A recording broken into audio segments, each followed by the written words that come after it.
Assam struggling to cope with flood. Assam has been hit by the सबसे बड़ी खबर है जहां 2 policemen were washed away by flood. massive floods have hit the Barak Valley.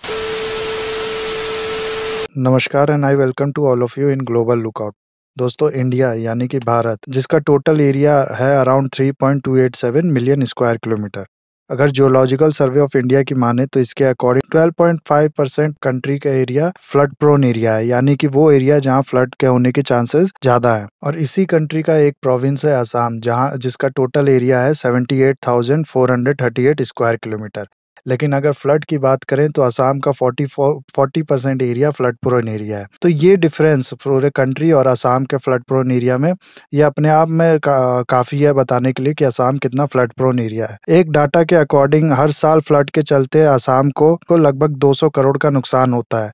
कई साल ऐसा होता है कि जो फ्लड की प्रॉब्लम है वो बहुत ज़्यादा होती है, जैसे 1998 में और 2004 का फ्लड। 1998 में गवर्नमेंट को लगभग 500 करोड़ का नुकसान हुआ था और वहीं 2004 में 771 करोड़ का नुकसान हुआ था असम गवर्नमेंट को फ्लड के चलते। सिर्फ आज़ादी के बाद की ही बात करें तो हर साल असम में लगभग 3 से 4 वेव्स आती हैं फ्लड की, और कुछ फ्लड होते हैं जो बड़ा रूप ले लेते हैं, जैसे 1954 का फ्लड हो गया, 62, 1972, 1977, 1984 एंड 1988, फिर 1998 और 2002 और 2004 का फ्लड। तो क्या रीज़न है कि हर साल असम को फ्लड झेलना पड़ता है? क्या ये पूरा नेचर का श्राप है, या असम के लोकेशन का असर है, या फिर ह्यूमंस के नेचर के साथ जो छेड़छाड़ है उसका नतीजा है? क्यों हर साल फ्लड आते हैं और नुकसान पहुंचाते हैं और हम लोग कुछ नहीं कर पाते हैं? क्या हम लोग इतने मजबूर हैं इनके सामने कि इनसे जो नुकसान हो रहा है उसको रोकने के लिए कुछ नहीं कर सकते हैं? ये सब का जवाब आपको मिलेगा इस वीडियो में। बस आपको बने रहना है एंड तक। और अगर आपको इस वीडियो से कोई फायदा मिले और आपको लगे कि इस वीडियो ने आपके टाइम में कुछ वैल्यू ऐड किया है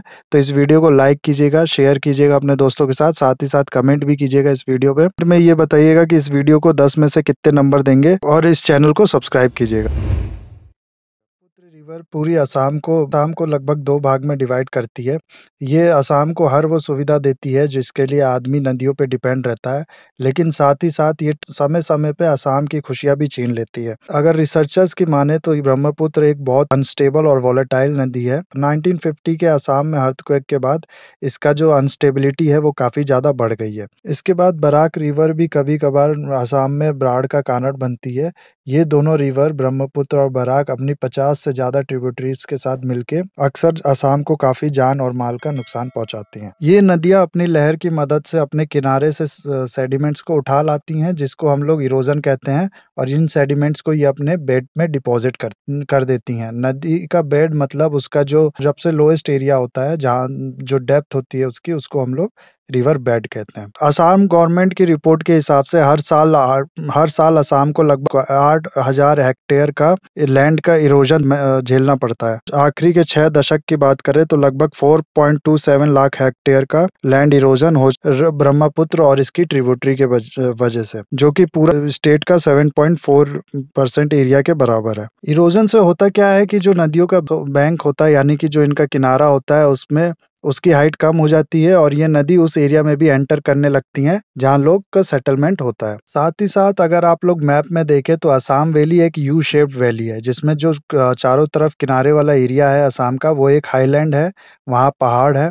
तो वहाँ से आने वाली नदियाँ और वहाँ से जो ग्लेशियर है उनके मेल्ट होने की वजह से जो पानी आता है वो समुद्र में मिलने से पहले ये सब पानी असम से होके ही जाता है। तो इस वजह से असम में कभी कभार एक्सेस पानी की सिचुएशन क्रिएट होती है, जो कि फ्लड का कारण बनता है। साथ ही साथ असम और नॉर्थ ईस्ट वाला एरिया एक अर्थक्वेक और लैंडस्लाइड प्रोन एरिया है, जिसकी वजह से क्या होता है, तो जो सेडिमेंट होता है वो डिपॉजिट होता है रिवर के बेड में, और जो वाटर का लेवल होता है नदियों में वो बढ़ जाता है, जिसकी वजह से जो पानी होता है वो फिर अपना फ्लो डायरेक्शन चेंज करके सेटलमेंट वाले एरिया में बहने लगती है। ये सब कुछ नेचुरल रीजन थे असम में हर साल बाढ़ आने के, लेकिन सिर्फ नेचर को जिम्मेदार ठहराना ये बहुत ही गलत होगा। नेचुरल रीजन में ह्यूमंस का जो इंटरवेंशन है, ह्यूमंस ने अपना इन्फ्लुएंस देके जो डिवास्टेशन था उसको काफ़ी गुना बढ़ा दिया है।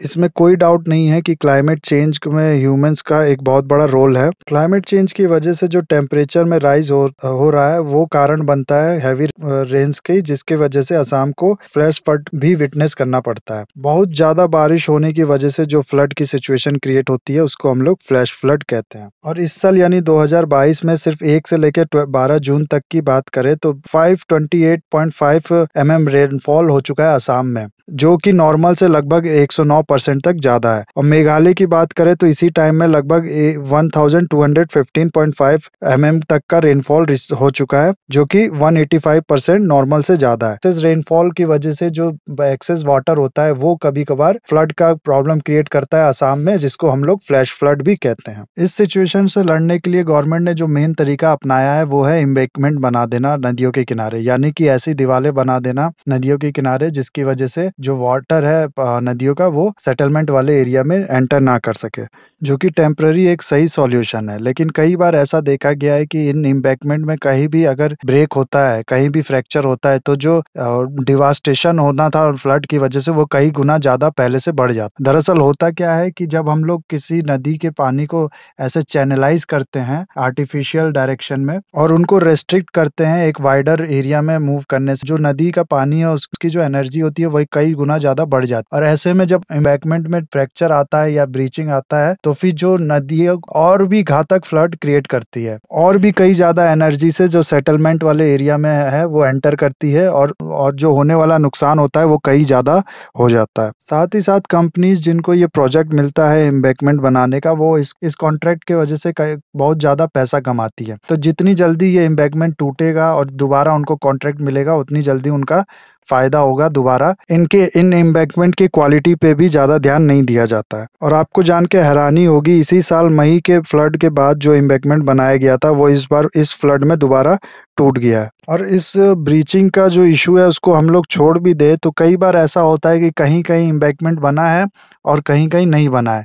तो जहाँ ये नहीं बना होता है वहाँ पर जो डिवास्टेशन होना था पहले से वो कहीं ज़्यादा बढ़ जाता है इस एम्बैंकमेंट के बनने के कारण से। क्योंकि एम्बैंकमेंट में जो एनर्जी होती है वाटर की वो काफ़ी ज़्यादा बढ़ जाती है। इसी एनर्जी के साथ जो वाटर है वो एंटर करता है उस जगह जहाँ पर ये एम्बैंकमेंट नहीं बना है और वहाँ पर फ्लड क्रिएट करता है। तो एम्बैंकमेंट एक टेम्पररी सॉल्यूशन हो सकता है और लेकिन ज़रूरत है इसको अच्छे से मैनेज करने की और एक लॉन्ग टर्म सॉल्यूशन ढूंढने की। एक बहुत बड़ा रीज़न इस फ्लड का डिफॉरेस्टेशन और डिस्ट्रक्शन ऑफ वेटलैंड भी है। डिफॉरेस्टेशन की वजह से वाटर होल्डिंग कैपेसिटी सॉइल्स की कम हो जाती है, जिसकी वजह से जो वाटर जिसकी स्पीड को जो ट्रीज और पेड़ जो थे वो बैंक्स पे कम कर दिया करते थे वो अब नहीं हो पाता है और जो वाटर है वो ज़्यादा एनर्जी से एंटर करता है सेटलमेंट वाले एरिया में और वहाँ पर लोगों को नुकसान पहुँचाता है। एक बहुत बड़ा रीज़न फ्लड का और इससे होने वाले नुकसान का ये भी है कि जो लोग हैं उनको एक फॉल्स सेंस ऑफ सिक्योरिटी मिलती है एम्बैंकमेंट के बनने से और साथ ही साथ पॉपुलेशन का राइज है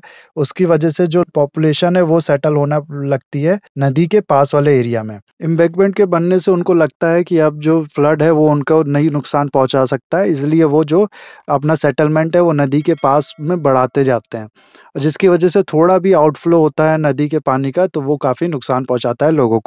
तो ज़रूरत है इस इंक्रोचमेंट को रेगुलेट करने की बाय स्टेट गवर्नमेंट, ताकि इससे जो फ्लड की वजह से नुकसान होता है इसको कम किया जा सके। तो ये था कई सारे रीज़न असम में आने वाले फ्लड के।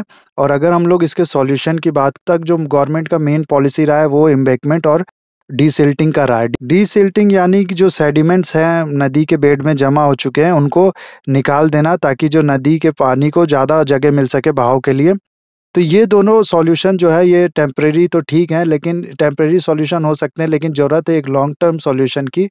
अगर हम लोग यूएस की बात करें तो वहाँ पर जो है 100 साल की बात करते हैं फ्लड मैनेजमेंट में कि आने वाले 100 साल में फ्लड से कैसे अपने आप को प्रोटेक्ट किया जा सकता है। और अगर हम लोग नीदरलैंड का एग्जांपल ले तो वहाँ पर लगभग 10,000 साल की बात की जाती है। नीदरलैंड के कॉन्स्टिट्यूशन में लोगों को right to protect themselves from flood भी दिया गया है। तो ये बताता है नीदरलैंड फ्लड मैनेजमेंट को कितना सीरियस लेता है। उसी लेवल के सीरियसनेस जरूरत है इंडिया में और इसी का कारण है नीदरलैंड जो कि एक टाइम पे 46% ऑफ फ्लड का शिकार हुआ करता था, आज वहाँ पर फ्लड प्रॉब्लम ना के बराबर है। और नीदरलैंड एक बेस्ट कंट्री है फॉर फ्लड मैनेजमेंट। नीदरलैंड का मानना है live with water don't fight it, यानी कि नदियों के साथ रहना सीखो, उनसे लड़ो मत। उन्होंने नदी के किनारे रहने वाले लोगों को एक सुरक्षित जगह बसाया और फिर नदियों के किनारों को चौड़ा किया गया। साथ ही साथ ऐसे घर भी बनाए जो पानी पे तैर सके। नदियों के बैंक्स पे काफी पेड़ भी उगाए। हो सकता है ये अप्लाई करना इंडिया में थोड़ा कठिन हो, क्योंकि वहाँ का इन्वायरमेंट और यहाँ का इन्वायरमेंट में बहुत जमीन आसमान का फर्क है और वहाँ के है। लेकिन इससे एक चीज सीखी जा सकती है, वो ये कि अगर हम लोग कोशिश करें तो इस फ्लड को अच्छे से मैनेज किया जा सकता है और हर साल जो नुकसान हो रहा है इंडिया को, उसको काफी हद तक कम किया जा सकता है। और साथ ही साथ जरूरत है इंडिया की जो नेबरिंग कंट्रीज है उसके साथ कोऑपरेशन की, ताकि जो डाटा है इस रिवर्स को लेके वो हम लोग को एक्यूरेट मिलता रहे और हम लोग राइट डिसीजन ले सके फॉर फ्लड मैनेजमेंट। तो ये था गाइस आसाम फ्लड से रिलेटेड इशू के बारे में वीडियो। अब मेरे को कमेंट में जरूर बताइएगा कि आपको क्या लगता है, जो नीदरलैंड ने एक्शन लिए वैसे एक्शन इंडिया में लिए जा सकते हैं या नहीं, या फिर आपको कुछ और आइडिया हो कि कैसे हम लोग अपने फ्लड को रोक सकते हैं, तो मेरे को कमेंट में ज़रूर बताइएगा।